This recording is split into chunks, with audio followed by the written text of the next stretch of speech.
नमस्ते मित्रों।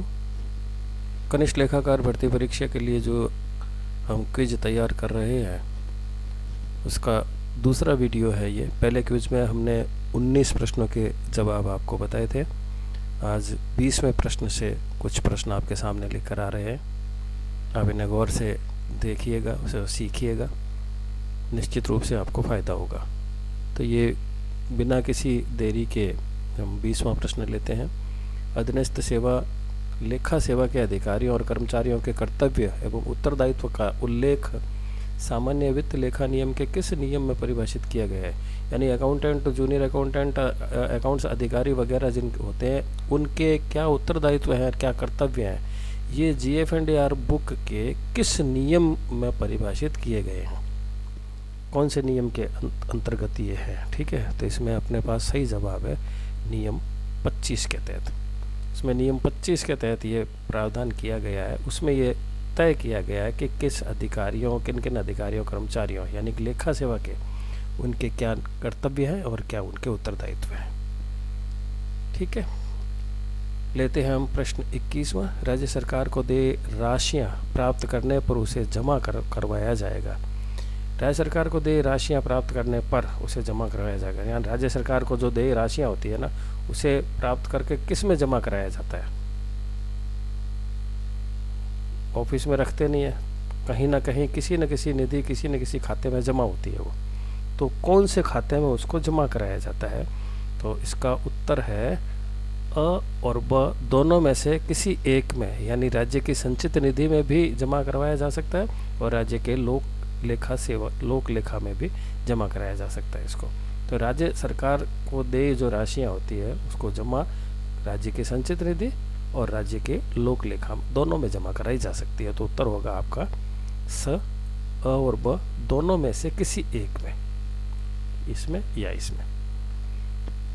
आइए अब हल करते हैं अपन 22वां प्रश्न। ये बजट से संबंधित है। बजट लैप्स होने की स्थिति से बचने के लिए, यानी हर साल खर्च करने के लिए कार्यालयों को बजट दिया जाता है। वो बजट अगर बच जाता है 31 दिसंबर को तो वो लैप्स माना जाता है। तो बजट लैप्स होने की स्थिति से बचने के लिए क्या करना चाहिए? राशियों का आहरण कर भावी व्यय के लिए रखा जा सकता है। आपके हिसाब से क्या राशि लेकर उसको रख सकते हैं, या राशियों का आहरण कर लोक लेखे और बैंक में रखा जा सकता है, या फिर अ और ब दोनों में से कोई भी कार्रवाई नहीं की जा सकती, या उक्त अ और ब दोनों ही कार्रवाई की जा सकती है? या तो ये, या तो ये, या फिर दोनों, या फिर दोनों ही नहीं। क्या स्थिति है इसकी? तो इसकी स्थिति है स, कि उक्त अ और ब दोनों में से कोई भी कार्रवाई नहीं की जा सकती। न तो राशियों का आहरण कर भावी व्यय के लिए रखा जा सकता है और ना ही राशियों का आहरण कर लोक लेखे में एवं बैंक खाते में रखा जा सकता है। दोनों ही भी स्थितियां नहीं है, इसलिए उत्तर अपना ये है कि अ और ब दोनों में से कोई भी कार्रवाई नहीं की जा सकती। लैप्स होती है तो वो खर्च वहीं उसी समय होनी जरूरी है। उसको 31 दिसंबर को उसको ड्रा करके रख नहीं सकते। उसको लैप्स होता है तो लैप्स होगा फिर बजट। आते हैं 23वें प्रश्न में। व्यय करने से पूर्व क्या शर्तें आवश्यक है? यानी कोई भी चीज़ खर्च करनी हो तो उससे पहले क्या आवश्यक है, क्या होगा तब खर्च करोगे? पूर्ण बजट हो, स्वीकृति हो, स्वीकृति अधिकारी सक्षम हो उसको खर्च करने में, या उपरोक्त सभी। आपको क्या लगता है?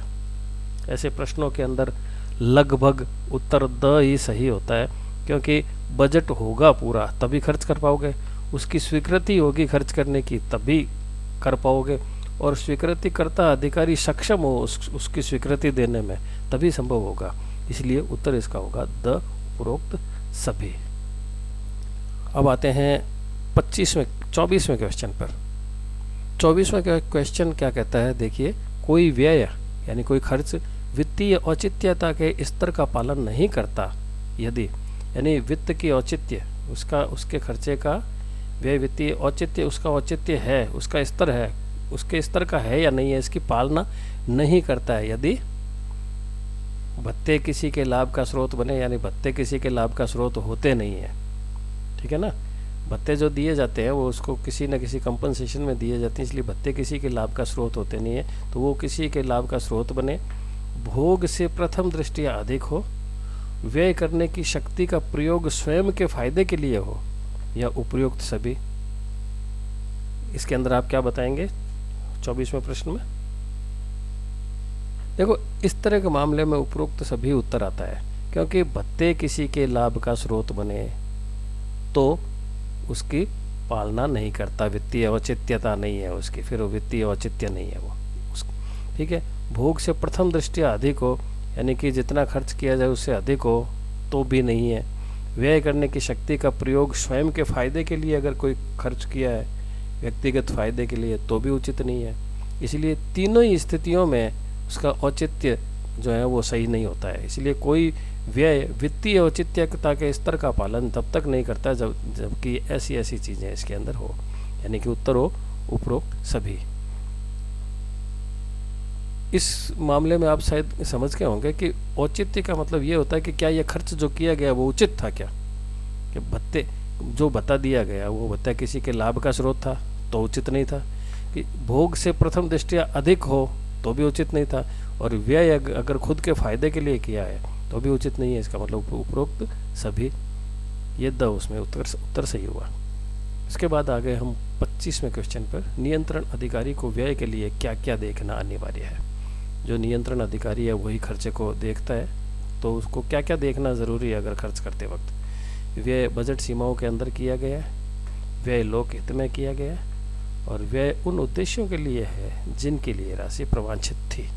अब इसमें भी आपको तीनों ही सही लगेंगे, निश्चित है, इतना तो आप स्वयं समझते हैं कि व्यय बजट सीमाओं के अंदर ही जितना बजट होता है उसके अधिक नहीं खर्च कर सकते, तो उसको ये देखना होता है कि क्या वो उस सीमाओं के अंदर खर्च किया है, व्यय लोक हित में किया गया है, या व्यय उन उद्देश्यों के लिए किया गया है जिसके लिए वो राशि वांछित थी। तो इसमें भी उत्तर आपके द उपरोक्त सभी द सही है। उसके बाद आते हैं 26वें क्वेश्चन पर। लेखा शीर्षवार व्ययों का रजिस्टर किस प्रपत्र में रखा जाता है? बजट हेड जिसको कहते हैं, लेखा शीर्षवार जो व्यय होते हैं उनका एक रजिस्टर होता है, उसका एक प्रपत्र निर्धारित है। जैसे GA 1 2 3 4 5 6 10 11 19 20 16 ये 24 जितने भी ये आ रहे हैं, ये सारे GA फॉर्मेट है, अलग अलग फॉर्म है। ये GA 19 एक फॉर्म है, GA 24 एक फॉर्म है, GA 16 एक फॉर्म है, GA 20 एक फॉर्म है। तो इस लेखे को यानी कि बजट के रजिस्टर को किस प्रपत्र में रखा जाता है, इसका निर्धारण कैसे करेंगे? ये किस प्रपत्र में होंगे? ये GA 19 में, GA 19 उसको बोलते हैं ऑफिस में, GA 19 में इस प्रपत्र में इसका रजिस्टर छपा होता है, GA 19 के प्रपत्र में छपा होता है बजट हेड। ठीक है, तो अपना उत्तर होगा GA 19 में। उसके बाद आ गया अपन अधीनस्थ अधिकारियों द्वारा मासिक दायित्वों का विवरण किस प्रपत्र में नियंत्रण अधिकारी को भेजना चाहिए? यानी मासिक हर महीने उन्हें अपने दायित्वों का विवरण भेजना पड़ता है। किस प्रपत्र में भेजेंगे वो? अधीनस्थ अधिकारी अपने उच्चाधिकारियों को भेजते हैं अपने देयताओं, अपने दायित्वों का विवरण, तो वो किस प्रपत्र में नियंत्रण अधिकारी को भेजते हैं? उसके लिए कौन सा प्रपत्र है? तो उसके लिए है प्रपत्र GA 27। GA 27, इस GA 27 प्रपत्र में वो अपने नियंत्रण अधिकारी को सूचना भेजता है। आते हैं 28वें प्रश्न पर। ये प्रश्न विभागाध्यक्ष के लेखे की आंतरिक जांच के संबंध में है, तो ये इसको पढ़ते हैं। विभागाध्यक्ष के लेखों की आंतरिक जांच कौन सा विभाग करता है? यानी हेड ऑफ डिपार्टमेंट के हेड के लेखों की आंतरिक जांच कौन सा विभाग करेगा? ये हर विभाग का अपना अलग अलग विभागाध्यक्ष होता है, लेकिन इनके ऊपर कौन सा विभाग करेगा? तो इसमें स्वाभाविक है जो इनसे डिपार्टमेंट इस संबंध में जो काम करता है डिपार्टमेंट वही करेगा। तो इसमें आया है अपने निदेशक निरीक्षण विभाग, जो निरीक्षण का काम जिसको सौंपा गया है वो विभागाध्यक्ष के लेखों की आंतरिक जांच करेगा। प्रश्न नंबर 29, विभाग कार्यालय के विशेष अंकेक्षण निरीक्षण विभाग द्वारा किसके निर्देशों पर कर सकता है? यानी विभाग या कार्यालय एक स्पेशल इंस्पेक्शन कर सकता है निरीक्षण विभाग द्वारा, किसके निर्देशों पर करेगा वो? तो उसको निर्देश कौन देगा इनके लिए? तो इनके लिए निर्देश देगा वित्त विभाग। वित्त विभाग के निर्देशों पर जो है वो विशेष अंकेक्षण यानी स्पेशल ऑडिट उसकी हो सकती है। इसके बाद आते हैं हम प्रश्न नंबर 30 पर। प्रश्न नंबर 30 देखिए, विभागाध्यक्षों के लेखे में गंभीर अनियमितताएं पाए जाने पर अंकेक्षण की प्रति किसे भेजी जाएगी? अगर अनियमितताएं पाई है, गंभीर रूप से अनियमितताएं पाई जाती है, तो इसकी प्रति प्रशासनिक विभाग, वित्त विभाग और संबंधित विभाग और निदेशक कोष एवं लेखा, इन चारों को भेजी जाएगी। अगर अनियमितताएं पाई गई है किसी जांच में, किन्हीं लेखों के अंदर। यह है प्रश्न 31। यदि कोई भुगतान करने आवश्यक है तथा उसे आस्थगित नहीं किया जा सकता है, तो नियमों के उपबंधों का उल्लंघन करते हुए, ये कोई भुगतान अगर ज़रूरी है और उसे स्थगित अगर नहीं किया जा सकता है, तो नियमों के उपभोग का उल्लंघन करते हुए क्या किया जा सकता है? क्या भुगतान किया जा सकता है या नहीं किया जा सकता है? तो इसका उत्तर ये लगाएंगे अपन के भुगतान किया जा सकता है। विशेष परिस्थितियों में उस परिस्थितियों को दर्शाते हुए इसका भुगतान परमिशन लेकर किया जा सकता है।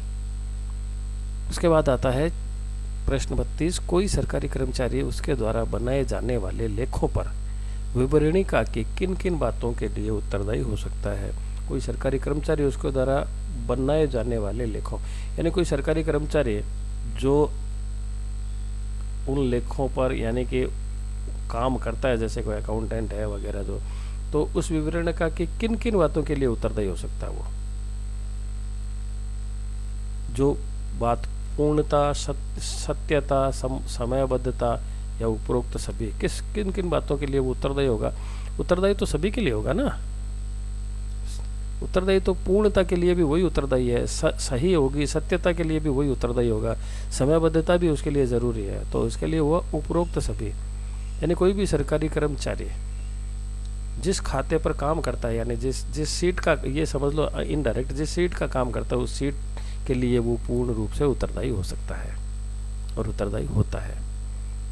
ठीक है, तो आपका उत्तर हुआ उपरोक्त सभी। अब आते हैं 33वें प्रश्न पे। यदि कोई प्रमाण पत्र मुद्रित है परंतु विशिष्ट प्रकरण में वो तथ्यों से भिन्नता प्रकट करता है, यानी कोई प्रमाण पत्र छपा हुआ तो है परंतु विशिष्ट प्रकरण यानी स्पेशल केस में वो तथ्यों से भिन्नता प्रकट करता है, वो तथ्य जो है उनसे अलग है वाला, तो उस पर क्या करना चाहिए? मुद्रित प्रपत्र पर हस्ताक्षर नहीं करने चाहिए, मुद्रित प्रपत्र हस्ताक्षर कर देने चाहिए, भिन्नता अंकित कर हस्ताक्षर करने चाहिए, या मुद्रित प्रपत्र में संशोधन का अधिकार हो तो ही संशोधन कर हस्ताक्षर करें? इसका क्या है बताइए। 33 में उसके अंदर विशिष्ट केस हो गया, ये स्पेशल प्रकरण है, ठीक है ना। तो ऐसे में भिन्नता को अंकित करके हस्ताक्षर करने चाहिए। भिन्नता जो है ना उसको दिखानी चाहिए, भाई इसमें ये अलग है, अब इसको किया जा सकता है। अब देखिए, अब आते हैं 34वें प्रश्न पे। 34वां प्रश्न है ये, यदि संविदा के मानक प्रारूप यानी कि स्टैंडर्ड फॉर्मेट जो है उपयोग में नहीं लिए जाते हैं, तो संविदाओं का प्रारूप तैयार करने एवं अंतिम रूप से संविदा करने से पूर्व किससे परामर्श लिया जाएगा? संविदा या कहते हैं कॉन्ट्रैक्ट को, ठीक है ना। संविदा पर लोगों को लगाया भी जाता है काम करने के लिए, तो संविदा के मानक प्रारूप उपयोग में नहीं लिए जाते हैं। जो मानक स्टैंडर्ड फॉर्मेट है वो अगर नहीं लिए जाते उसको काम में, तो प्रारूप तैयार करते या अंतिम रूप देते वक्त संविदा करने से पूर्व किससे परामर्श लिया जाएगा?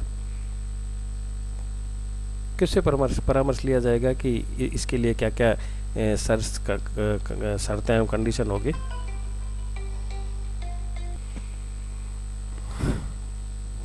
फोन आ गया था किसी मित्र का। चलो वापस इसी प्रश्न को देखते हैं कि संविदा के मानक को तैयार करते समय किससे परामर्श लिया जाता है। 34वां प्रश्न है ये, किससे परामर्श लिया जाएगा आप बताइए। इसमें परामर्श होगा कि एक तो देखो विधिक राय जरूरी है, कानूनी राय उसकी होगी तब होगी, और इसलिए वित्तीय और विधिक राय, इसमें दोनों प्रकार की राय लेने के बाद ही इसको संविदा का प्रारूप तय किया जा सकता है। आइए प्रश्न 35वें पर आते हैं। संविदा की शर्तों के बाहर या मुआवजे के रूप में ठेकेदार को भुगतान किसी पूर्व अनुमति से किया जा सकता है? किया तो जा सकता है, किससे? संविदा की शर्तों के बाहर जो कॉन्ट्रैक्ट की शर्तें जो हुई थी उसके बाहर या मुआवजे के रूप में ठेकेदार को भुगतान किसी पूर्व अनुमति से किया जा सकता है। किसकी पूर्वानुमति से, किसी का मतलब किसकी पूर्वानुमति से। 35वां सवाल ये कहता है किसकी पूर्वानुमति से, तो वित्त विभाग की पूर्वानुमति से ये किया जा सकता है। 36वां प्रश्न आ गया, निविदा का चयन करने में निम्न में से कौन सा तथ्य सामने रखना आवश्यक नहीं है। निविदा का चयन, टेंडर जो होता है उसका चयन करने में निम्न में से कौन सा तथ्य सामने रखना जरूरी नहीं है। दर उसकी, या फर्मों की वित्तीय स्थिति, समय, या उक्त सभी। बताइए आप, ध्यान में आया। उपरोक्त सभी अभी निविदा का चयन अगर करोगे तो उसमें दर भी देखनी पड़ती है कि रेट क्या लगाई है उसने, समय कितना लेगा ये भी है, फर्मों की वित्तीय स्थितियाँ क्या क्या, वो काम को करने की स्थिति में है या नहीं है। इसलिए ये तीनों ही चीज़ें देखनी जरूरी है, इसलिए उसका उत्तर होगा उपरोक्त सभी तथ्य। अब देखिए, किसी लंबी समयावधि की संविदा में 3 माह के नोटिस पर संविदा वापस लेने या रद्द करने का उपबंध संविदा में होना आवश्यक है। किसी लंबी समयावधि की संविदा यानी लंबा कॉन्ट्रैक्ट अगर कोई हो, लंबा कॉन्ट्रैक्ट कोई हो, मैं 3 माह के नोटिस पर संविदा 3 महीने का नोटिस एडवांस देकर संविदा वापस ली जा सकती है या रद्द की जा सकती है का उपबंध संविदा में होना आवश्यक है। कितने साल का, 3 माह का नोटिस अगर है तो कितने साल की, अगर टेंडर है कितने साल की संविदा है तो उसको समाप्त किया जा सकता है, कितने वर्ष का नोटिस देकर। ये यही कहना चाहता है कि कितने वर्ष का नोटिस देकर इसको समाप्त की जा सकती है। तो इसमें 3 महीने की है, इसमें 3 साल से अधिक, 3 साल से अधिक का, 3 माह के नोटिस किसके लिए चाहिए, 3 साल से अधिक का अगर कोई संविदा है तो उसके लिए 3 माह का नोटिस जरूरी है। 3 माह का नोटिस देकर संविदा वापस ले सकता है या रद्द कर सकता है। ठीक है मित्रों, तो इस वीडियो में फ़िलहाल इतने ही क्वेश्चन, 37 क्वेश्चन इसके अंदर आ चुके हैं। 19 पहले में आए थे और ये आज 18 इसमें आ गए। हम लगातार वीडियो बनाते रहेंगे आपके लिए। बहुत क्वेश्चंस हैं मेरे पास और काफ़ी वीडियोस आपके लिए, आप वीडियो देखते रहें, आपके लिए निश्चित रूप से बहुत फ़ायदेमंद साबित होंगे। नमस्ते।